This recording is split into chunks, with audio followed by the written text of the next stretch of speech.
Okay, great. Good morning, dear students. Today we are going to have a lessons on the quartils, right? It's very important. एकदमै important lessons पनि हो जुन चाहिँ ब्याचलरमा पनि छ र एक्ज्याक्टली धेरै ठाउँमा मतलब क्वार्टल्स भन्ने बित्तिकै एकदमै इम्पोर्टेन्ट छ है र यसमा चाहिँ हाम्रो फाइन्ड द मेडियन भन्ने त त्यहाँ मतलब आइहाल्यो मेडियन भन्ने बित्तिकै n+1/2 आइटम हुन्छ भने अब म क्वार्टल्सको एउटा फर्मुला लेख्छु इम्पोर्टेन्ट फर्मुला अहिले pen down and just see here के गर्ने होइन important formula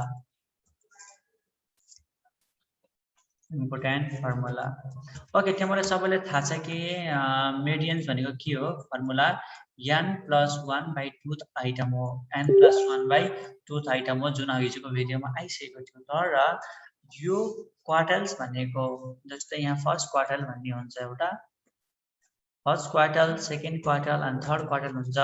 तर फर्स्ट क्वार्टल र थर्ड क्वार्टल हामी पढ्छौँ सेकेन्ड क्वार्टल भनेको त्यही मिडियन त्यो मतलब बिचको है यो चाहिँ त्यहाँ मैले जान्ने है हामीले जुन हिजो पढेको थियौँ नि मिडियन त्यही हो र त्यो मलाई जहाँमा find the Q1 Q2 Q3 भनेर सोध्छ यसरी सोध्छ अब त्यहाँ मैले चाहिँ यहाँ हेर फर्स्ट क्वार्टलको एउटा फर्मुला छ जसमा चाहिँ साइज अफ है सबैले यसलाई चाहिँ केले डिनोट गर्छ थाहा छ Q1 ले डिनोट गर्छ यो अझै 1 तलपट्टि हुन्छ है Q1 बेसमा 1 है Q1 इज इक्वल टु यसको छ साइज अफ हेर है साइज अफ हिजोकोमा हाम्रो n+1/2 आइटम थियो भने आजकोमा हाम्रो m+1/4 आइटम हुन्छ हिजो के थियो m+1/2 थियो भने आज हाम्रो m+1 अनि अपन 4th आइटम हुन्छ ओके m+1 अपन 4 आइटम हुन्छ हिजोको त के थियो m+1/2 आइटम थियो okay the first quarter is like an Q1 is equal to size of n+1/4 item अब we'll go to the second quartile that second quartile भनेको त्यही हो n+1/2 आइटम हो त्यसमा गर्नु पर्दैन तर हामी Q3 that is third quarter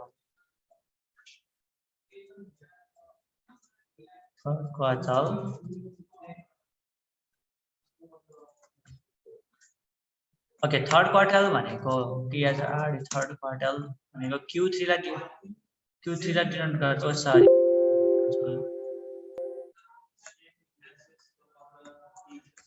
third quartile means that is a Q3 okay that is a Q3 is equal to यसमा चाहिँ size of हेर है it's very simple as is there size of अब यहाँ m+1/4 आइटम छ भने third क्वार्टलमा सुरुमा 3 आउँछ साइज अफ 3 आउँछ अनि ब्र्याकेट m+1/4 आइटम हुन्छ 3 अनि यहाँ के लेख्ने n+1/4 item n+1 upon m+1 upon 4th item okay m+1 upon 4th item हुन्छ ओके त्यहाँ मैले यो हजुर सर यो थर्ड क्वार्टर भने नै 3 अगाडि 3 राख्ने अनि यही n+1 अपन 4th आइटम गरेर एक्ज्याक्टली त्यही गर्ने अनि यहाँबाट हामीले के एउटा उस गर्न सकिन्छ 3Q1 भनेर लेख्न सकिन्छ के सिर्जना 3Q1 पनि भन्न सकिन्छ बुझ्यौ फर्स्ट क्वार्टरलाई 3 टाइम्स गरे भने पनि त्यो आउँछ ओके बुझ्यौ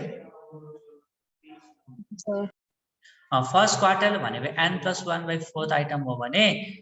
थर्ड क्वार्टर भनेको साइज 3 into Q1 गरे पनि हुन्छ हामीले Q1 को भ्यालु निकाल्छौं थर्ड क्वार्टरलाई डाइरेक्ट 3 into ड्यास गर्दै हुन्छ अब तिमीलाई यहाँ अब Q1 को लागि जस्तै एउटा मैले कुनै नम्बर दिए हेर त तिमीलाई find Q1 in Q3 find यो Q1 चाहिँ तलपट्टि यो 1 है बेसमा 1 लेख्ने है फाइन्ड Q मतलब 1 कसरी लेख्ने म यहाँ देखाउँछु यही लेख्ने कि बेसमा के बुझ्यौ Q1 यसरी लेख्ने भनेको है find Q1 and Q3 बुझ्यौ हेर 3 पनि यहाँ यसरी तल लेख्ने भनेको के है बुझ्यौ find Q and Q3 from the in the following series ल मैले यहाँ in the following series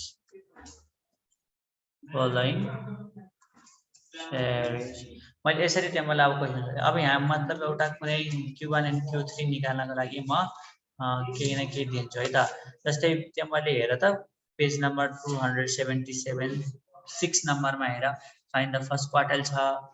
अनि 7 नम्बरमा फाइन्ड द थर्ड क्वार्टाइल छ मोर अरु त हामीले पढिसक्यौं तर हामीले यो चाहिँ एउटा कुनै नम्बर लियौं ल ओके हामीले 13579 लियौं है त ल एउटा कुनै नम्बर दियौं 13579 11 13 ल हामीले यो नम्बर लियौं वी टेक दिस नम्बर्स अब हामीले के गर्ने हामीले हेर त म हेरै गर्दिन्छु है हियर अब first quartile is equal to size of n + 1 / 4th item लेख इज इक्वल टु n भनेको कति छ हेर त त्यहाँ तल गण नम्बरहरू 1 2 3 4 5 6 7 7 + 1/4 भनेको कति भयो 7 + 1 upon 4 7 + 1 upon 4 बुझ्यौ 7 + 1 upon 4 इज इक्वल टु कति आइटम हुँदो रहेछ 7 + 1 भनेको 8 8 upon 4 भनेको टुथ आइटम टुथ होइन सेकेन्ड आइटम बुझ्यौ टुथ त हुन्न कहिले पनि सेकेन्ड आइटम ल सेकेन्ड आइटम अनि त्यहाँ हेर त त्यहाँ मैले सेकेन्ड आइटममा के छ सेकेन्ड आइटममा 3 छ हो त्यही लेख्ने is equal to 3 is a answer है यसरी चाहिँ त्यहाँ मैले Q1 निकाल्न सक्छौ यसरी त्यो मैले Q1 अब Q3 निकाल्न पर्यो भने के नगर हेर गर हामीले अब के गर्न सकिन्छ थर्ड आइटम भनेको मतलब 3n + 1/4 लेख्ने हो एक्चुअली 3 * 3 Q1 n + 1/4 भनेको कति आएको थियो 2 2 भनेको 6 आइटम हो 3 2 द 6 आइटम म Q1 सेकेन्ड आइटममा परेको थियो नि त 2 हो इज इक्वल टु हाम्रो कति हुन्छ 6 आइटममा परेछ यो 6 आइटममा चाहिँ मैले त्यहाँ हेर्यो भने कति छ 1 3 5 11 हो 11 इज अ Q3 यसरी हामीले first quarter and second quarter निकाल्न सकिन्छ यो चाहिँ इन्डिभिजुअल सिरिज हो this is an individual series but for a discrete series is very important जहाँसम्म चाहिँ हाम्रो कति मार्क्समा आउँछ 4 मार्क्समा आउँछ ओके 4 मार्क्समा आउँछ ओके हामी त्यहाँ एउटा चाहिँ हामी के गर्छौँ अब थर्ड क्वार्टर र सेकेन्ड क्वार्टर चाहिँ हामीले निकाल्छौँ okay I will clear this screen now यहाँ अल ड्रइङ्स अब हामी ड्रइङतिर जाऊँ मतलब त्यहाँ मलाई जस्तै पेज नम्बर 279 क्वेसन नम्बर 8 हेर त just see the page number 279 question number 8 यसरी सोध्छ त्यहाँ मलाई from the given data find the first quartile Qn and third quartile Q3 भनेर सोध्छ बुझ्यौ ल अब एकदम सजिलो छ यो केही गाह्रो छैन म लेख्छु है त from the given data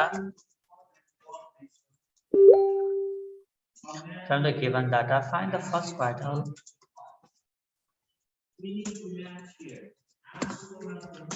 from the given data find the first quartile bracket Q1 and third quartile and the third quartile Q3 third quartile Q3 right and the third quartile Q3 Q3 okay म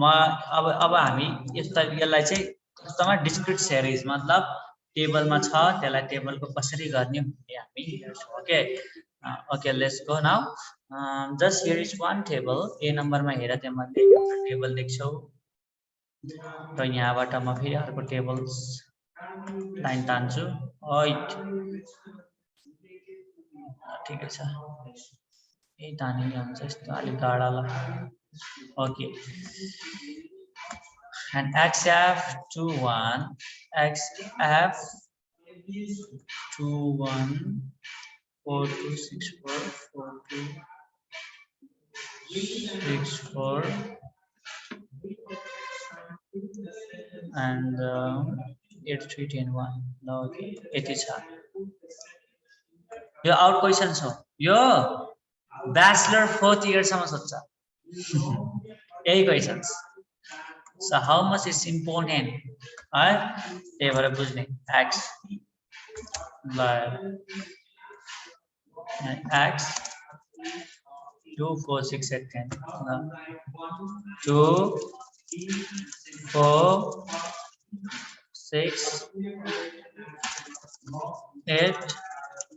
10 ल यो ट्याक्क बस्यो भने खतरा table नै बसेन ल 10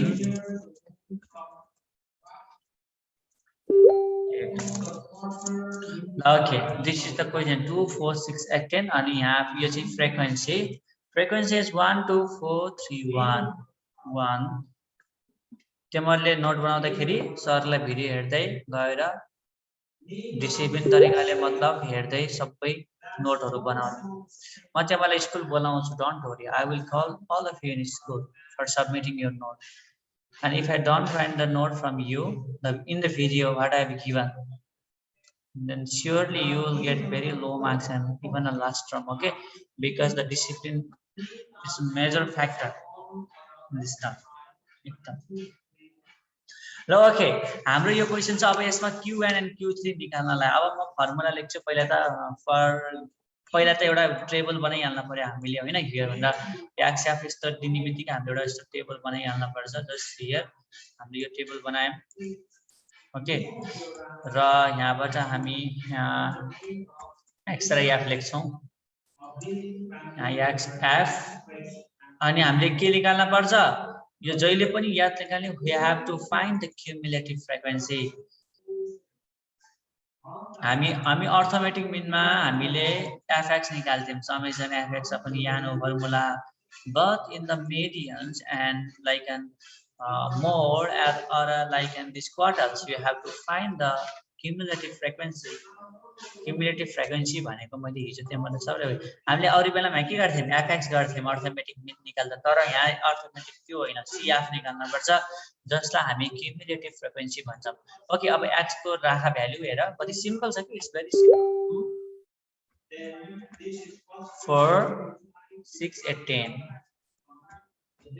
6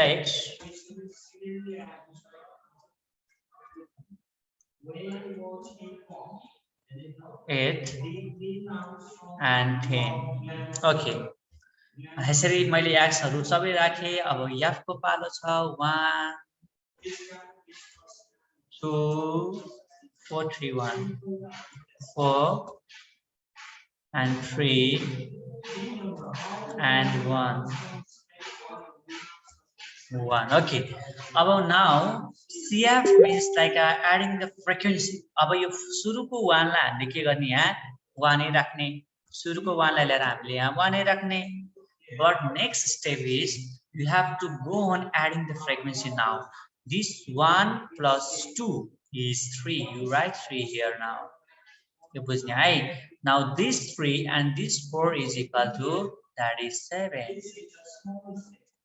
and this 7 and this 3 is equal to that is 10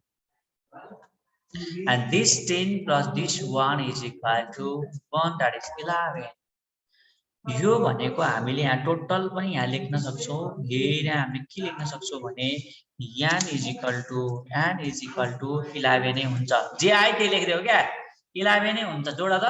1 plus 2 3 3 plus 4 7 7 plus 3 10 10 plus 1 11 यही आउनु पर्छ के लास्टमा 11 नै आउँछ कम्युलेटिभ फ्रिक्वेन्सी को त्यही त हो नि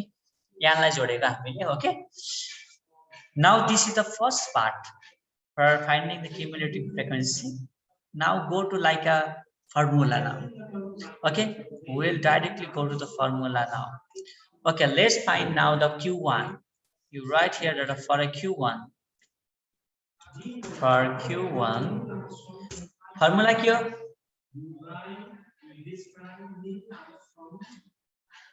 q1 is equal to क्या formula size of oh my god size of क्या size of 1 bracket n plus n plus 1 by 4th item हो n plus 1 upon 4th item. Okay, n plus 1 upon 4th item. Okay, ts item. अब size of n plus 4th item भने पछाडी is equal to n भनेको you just see here कति छ n 11. So you write the 11 plus 1 by 4th item. 11 plus 1 upon 4th item.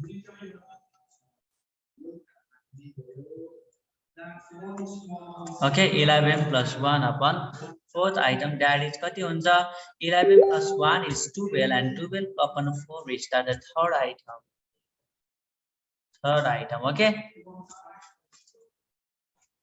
त्यस्तै गरेर तिमीहरुले अब यहाँ हेर्नु पर्छ अब थर्ड आइटम भन्ने बित्तिकै you have to see the cumulative frequency. Cumulative frequency तिमीहरुले हेर्नु पर्ने हुन्छ तर त्यसको लागि फर्स्ट म फर q2 भनेर निकाल्छु q3 okay first term for q3 is equal to के फर्मुला सर्जन of size of 3 bracket n plus 1 upon 4th item. Okay, 3 bracket oi first तरिका go 3 bracket n plus 1 by 4th item. म त 3 into 3 item है हो न त त्यो तर मैले त्यसरी लेखिदिन्छु अहिले 1 upon 3n plus 1 upon 4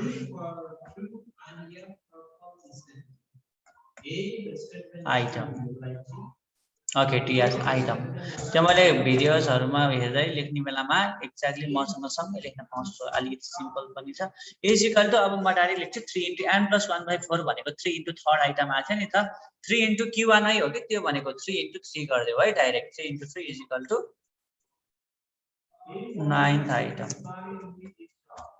ल अब क्वेशन्स चाहिँ मैले हेर find the first quarter and third quarter अब हामीले हेर्ने भनेको चाहिँ के हो CF भनेर हेरिन्छ बुझ्यौ अब just CF just greater than 3 भनेर हेरिन्छ के हामीले CF जस्ट ग्रेटर देन 3 यो थर्ड आइटम हो अब CF जस्ट ग्रेटर देन 3 भनेको के छ इक्वल छ यहाँ त इक्वल आइदियो हो यति इक्वल आइदियो भने पनि हामीले ग्रेटर मतलब CF just greater or equal to भनेर तिमीले हेर्न पर्ने हुन्छ अहिले पनि याद राख अब जति थर्ड आइटम भनेपछि हेर त 3 यहाँ छ यसको करेस्पोन्डिङ भ्यालु के छ 4 हो त्यो चाहिँ के हुन्छ अब that is a q1 okay र यसमा चाहिँ अलिकति लिटल कन्फ्युजिङ छ मतलब वेट ओके म तिमीलाई त्यो के कन्फ्युजिङ हो भनेर भन्छु वेट है यहाँ एउटा प्रोपर्टी छ के यसमा चाहिँ अरु चाहिँ छ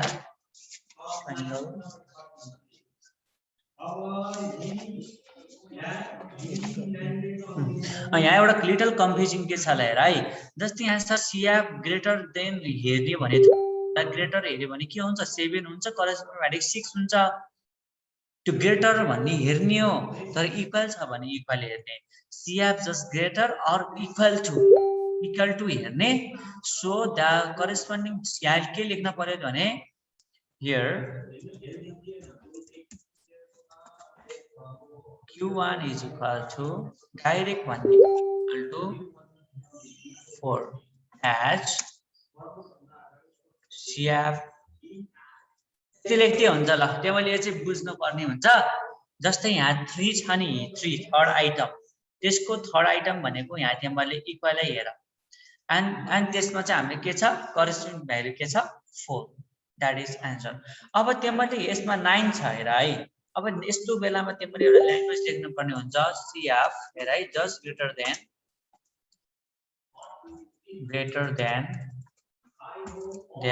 9 इज के ल भन त मलाई त ग्रेटर देन 9 के छ भन त फर्स्ट 10 10 हो हो yes sir greater than 9 is 10 so corresponding value is 8 भनेर लेख्न सक्छौ तर अब बेस्ट अलिकति म त हामीले रिजन यसरी लेख्थ्यौं भने बुकको अनुसार रिजन चाहिँ तिम्रो यहाँ केसरी हुन्छ भने 9th आइटम यसरी लेखा 9th item lies on the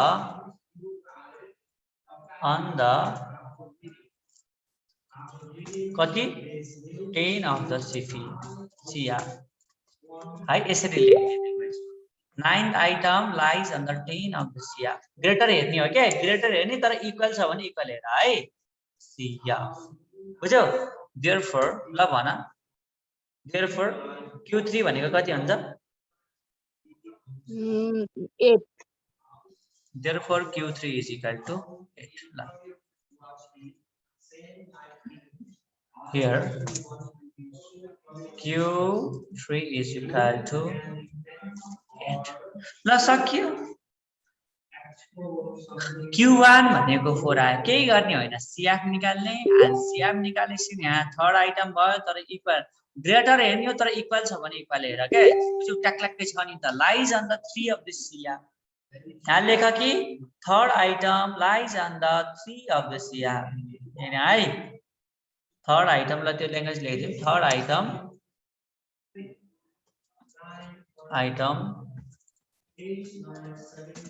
lies on the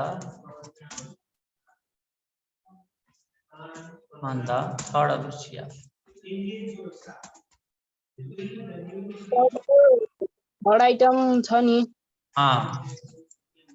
यो इक्वल छ भने इक्वल हेर्ने नभए ग्रेटर देन हेर्ने हो एक्ज्याक्टली यति यहाँ त्यमरको के हुन्छ भने यति यहाँ 2 आइटम भएको भए त्यमरले यो 3 लाई हेर्न पनि हुन्थ्यो तर 1 आइटम भएको हुनाले 1 लाई नै हेर्ने है इक्वल छ भने okay greater or equal to भन्छ के ओके ल त्यमरले चाहिँ यति नै गर्ने हो आजको यो मैले आई जस्ट रब दिस अब अरु केही क्वेशन्सहरु छ बुकमा अरु म हेर्छु find the more plus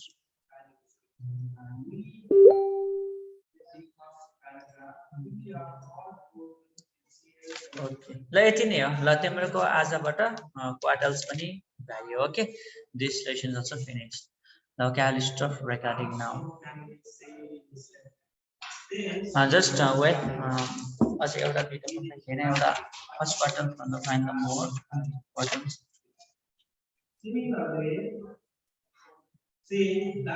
and the model class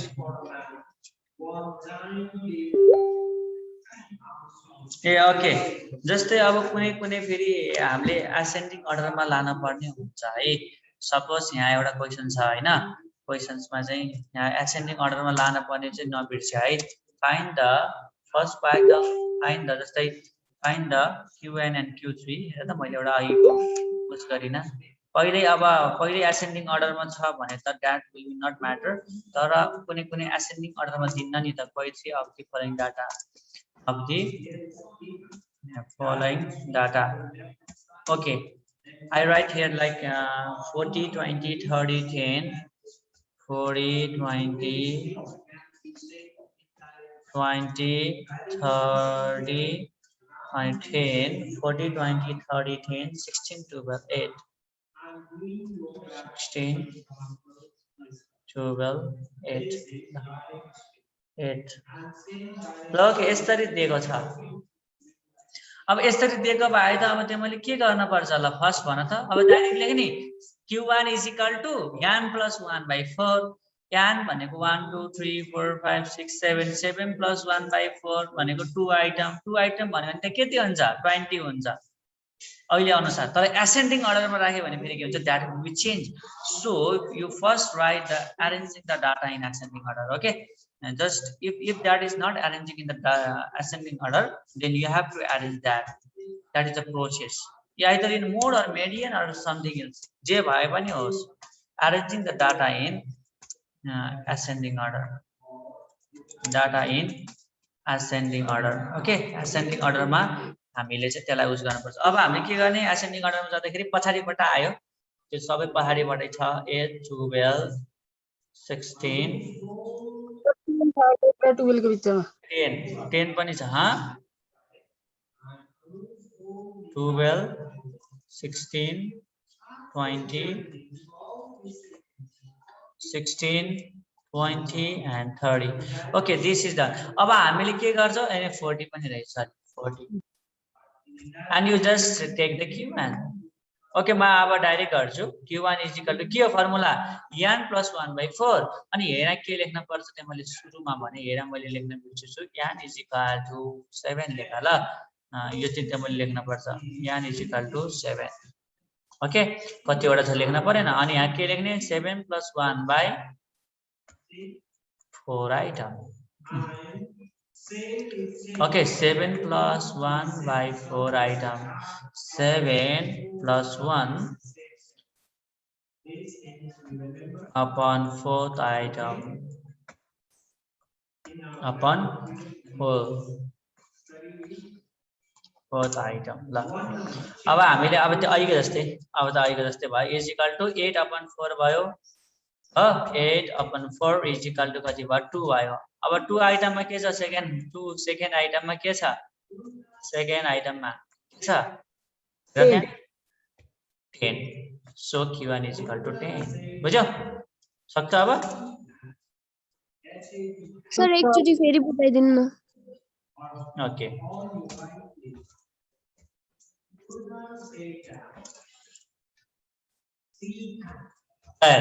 यहाँ के गरेको छैन पहिला यो डाटाहरु दिएको छ यसलाई I have to just collect in the like ascending order arrange in the ascending order so मैले सानोबाट ठुलो गर्दै गए 8 10 12 16 30 20 30 and 40 यसरी मैले अरेन्ज गरे पछाडी n भनेको हेर त 1 2 3 4 5 6 7 छ यो गर्ने कहिलेकाहीँ फेरि अर्कै आउँछ तर झ्याप्पा दिन्छ हैन अब बिचको भ्यालु आयो भने त्यो अनुसार गर है अनि q1 इज इक्वल टु हाम्रो के छ यो भनेको 8 upon 4 हुन्छ is equal to second item 7 n plus 1/4 हो के q1 को फर्मुला भनेको n plus 1/4 आइटम हो सो n को भ्यालु मैले 7 राखे हेर त 7 plus 1/4 भनेको सेकेन्ड आइटम र सेकेन्डमा के छ 1 to 10 हो त्यो 10 भनेको फेरि के भयो q1 भयो र डाइरेक्ट भनम है अब सो q4 q3 भनेको के हुन्छ ल भन मलाई 3 into कति आइटम सेकेन्ड आइटम हो is equal to 6th item हुँदै रहेछ हो मैले डाइरेक्ट 3 into q1 युज गर्दिएको इज इक्वल टु अब के गर्ने 6th आइटममा हेर 1 2 3 4 5 6 दैट इज 36th आइटममा छ यसरी चाहिँ मैले गर्नुपर्ने हुन्छ okay your homework is I'll clear this सबै गर्ने है यो है your homework is homework la I'll give you homework just practice it okay find q1 and q3 q1 and q3 of given data okay I'll give like a little okay 16 25 30 16 25 30 10 30 35 8 30 35 8 and 12 okay what 30 35 8 and 12 okay this is your one homework you can do this okay यसलाई चाहिँ solve गर अरु पर्दैन खासै सबै आउँछ के यही यो यति नै हो मैले बनाएको बुझ्यो भने सकियो अनि we have to do like an 8b and c okay 8b and c page number 279 okay page number 279 ल यो चाहिँ तिमीले BNC को दुईटै गर्न पर्ने ओके ए अनि हेर त find the model class of the from the following data भनेर त्यहाँ भनेको छ find the model class from the following data भनेर 12 नम्बरमा हेर त हो 12 नम्बरमा हेर त त्यहाँ अब तिमीले त्यस्तो बेलामा के गर्ने भने तिम्रो चाहिँ हाइएस्ट फ्रिक्वेन्सी कुन छ सृजन 12 को एमा हेर हाइएस्ट फ्रिक्वेन्सी कुन छ 30 Oh, the modal class is 0 to 60. बुझ्यौ? The required modal class is 0 to 60. जुन हाइएस्ट छ त्यसलाई नै हामीले मोडल क्लास मान्ने हो बुझ्यौ नि यति गरे भने तिमीले सक्छौ ल okay this much for today I'll stop recording सबले भिडियो हेर्ने ल बाइ